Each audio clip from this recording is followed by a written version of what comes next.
वक्फ संशोधन बिल को लेकर all India Muslim personal law board की तरफ से आगामी 13 तारीख को सभी मुस्लिम संगठनों को एकजुट होने के लिए एक अपील की गई है।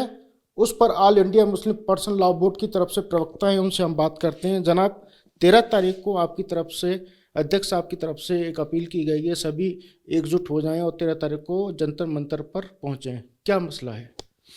देखिए, असल में ये जो वक्फ अमेंडमेंट बिल लाया गया है, पहली बात तो ये है कि वक्फ का ताल्लुक मुसलमानों से है। जब भी पार्लियामेंट में कोई इस तरह का बिल आता है तो जो स्टेक होल्डर्स हैं, जिनको वो प्रभावित करने वाला है बिल, पहले उनसे मशवरा किया जाता है। हमारे मशवरे के बगैर ये बिल आया। इससे पहले जितनी बार भी संशोधन हुआ है वक्फ एक्ट के अंदर में, मुसलमानों से मशवरा किया गया। 2013 में आखिरी बार हुआ था। तो जब वो बिल आया तो उस बिल को दायरे के पार्लियामेंट में पेश किया गया, अपोजिशन ने उसके खिलाफ हंगामा किया, उस पर जेपीसी का गठन हो गया। तो जेपीसी को हमने लिखा कि भाई जेपीसी को मुसलमानों से बात करनी चाहिए, उसको जनरल लोगों से बात नहीं करना चाहिए, इसलिए कि इसका ताल्लुक मस्जिदों का, कब्रिस्तानों का, मुसलमानों से।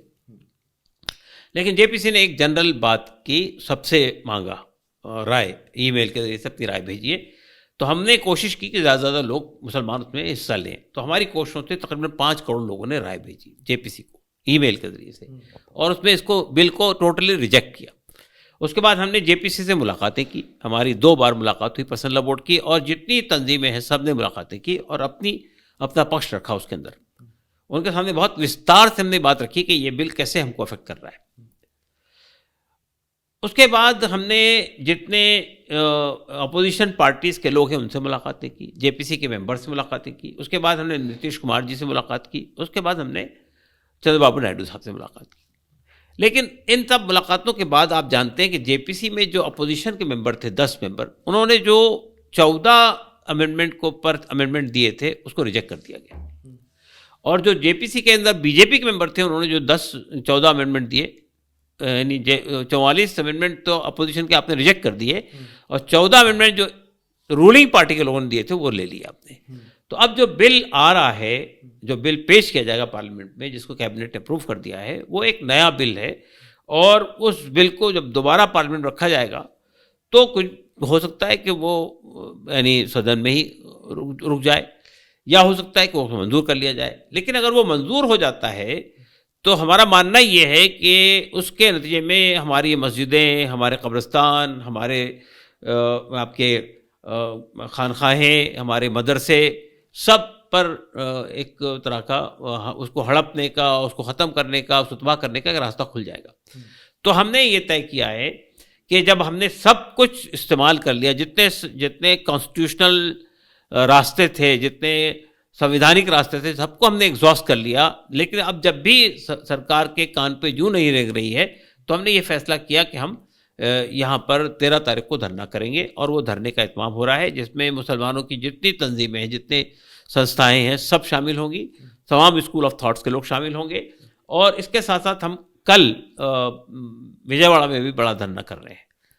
ये बताइए, जेपीसी में जो मेंबरान थे, उसमें ओवैसी साहब भी थे, तो ऐसा क्या है कि जॉइंट जीपीसी में भी आपकी बातों को सही से रखा नहीं गया?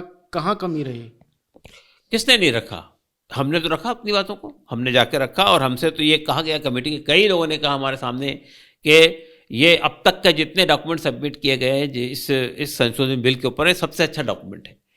और हमारे सामने भी जो लोग उस कमेटी के अंदर मौजूद थे, उसमें इन सब लोगों ने बहुत पार्टिसिपेट किया।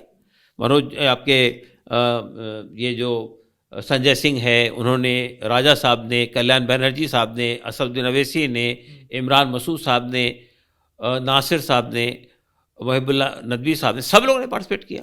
तो वो तो मुसलसल पार्टिसिपेट कर रहे हैं। कई बार जेपीसी हंगामा हुआ, जेपीसी ख़त्म हो गई, जेपीसी में लोगों को निलंबित कर दिया गया कुछ दिन के लिए।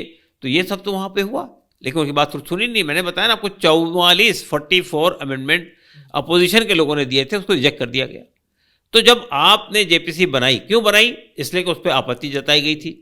तो आपका मानना ये था कि सबको सुनना चाहिए था, आपको सबकी बातों को सब कंसिडर करना चाहिए था। और अगर लोगों की जो ऑब्जेक्शंस हैं, अगर वो सही हैं तो उनको कबूल करना चाहिए था। लेकिन जेपीसी तो ऐसा लग रहा है आईवाश किया गया, सिर्फ लिपापोती करके फिर दोबारा बिल पेश कर रहा है पार्लियामेंट के अंदर। लेकिन सर सरकार तो ये कह रही है कि इस बिल में ऐसा कुछ भी नहीं है जो मुस्लिम जो समाज है वो उसका विरोध करे। देखिए, सरकार ने यही बात जो हमारे 3 फॉर्मूलाज लाए गए थे किसानों के लिए, सब यही कही थी, यही किसानों के हित में है, किसानों के लिए लाया गया है।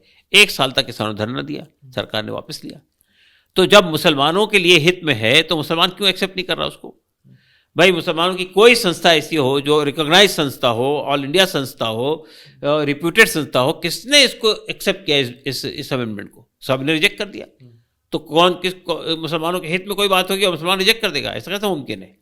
तो ये कहना कि मुसलमानों के हित में है और हम ला रहे हैं, तो फिर मुसलमान अगर इसको रिजेक्ट कर रहा है तो देखिए, किसी भी डेमोक्रेटिक कंट्री के अंदर, किसी भी डेमोक्रेसी में असल फैसला पब्लिक का होता है और सरकार तो हमारी नुमाइंदा है ना, हमने भेजा है सरकार को पार्लियामेंट में। अगर हम उसको मान्यता नहीं दे रहे हैं तो उसको मान लेना चाहिए हमारी बात। देखिए, स्टॉक होल्डर्स की बात को हमेशा माना जाता है, नहीं मानेंगे तो आप जो कानून ला रहे हैं, जिन लोग ला रहे हैं उनको ही एक्सेप्टेबल नहीं है, तो फिर कैसे कानून चलेगा? तो आगामी 13 तारीख को कौन कौन लोग आ रहे हैं, कितने कहाँ से लोग आ रहे हैं और क्या स्ट्रेटेजी बनाई जाएगी? देखिए, 13 तारीख का जो प्रोग्राम है वो ऑल इंडिया लेवल का प्रोग्राम नहीं है, वो दिल्ली और दिल्ली के करीब के लोगों के लिए है। और उसमें all India Muslim personal law board की जो सेंट्रल लीडरशिप है वो पूरी मौजूद रहेगी। जितनी सेंट्रल मुस्लिम ऑर्गेनाइजेशन हैं उनकी सेंट्रल लीडरशिप मौजूद रहेगी, जितने समाजी तंजीमें उनकी लीडरशिप मौजूद रहेगी। हमने सिविल सोसाइटी के लोगों को भी बुलाया है, हमने आदिवासियों को, दलितों को, ओबीसीज को बुलाया है, हमने अदर माइनॉरिटीज़ के लोगों को भी बुलाया है और हमने पार्लियामेंट के लोगों को भी बुलाया है, मेंबर ऑफ पार्लियामेंट्स को बुलाया है। हमें उम्मीद है कि बहुत सारे लोग आएंगे उसमें। इसके रिगार्डिंग आप लोगों को आपने परमिशन के लिए भी अप्लाई किया होगा, क्या जंतर मंतर पर प्रोटेस्ट करने या इकट्ठा होने के परमिशन मिल गई है आपको? परमिशन मिली है, इसी तो धरना कर रहे हैं हम लोग। परमिशन ना मिली हो तो धरना क्यों करते हैं? आप जानते हैं हमने परमिशन मिली है, परमिशन ली है और हमने उसके हिसाब से हमने कॉल दिया है। शुक्रिया बात करने के लिए। तो आप हैं all India Muslim personal law board की तरफ से। इनका कहना है कि आगामी 13 तारीख को वक्फ संशोधन बिल को लेकर चर्चा की जाएगी और आगे की रणनीति तय की जाएगी। कैमरा पर्सन राजू के साथ अंशुमन यादव, TV9 भारत बस, दिल्ली।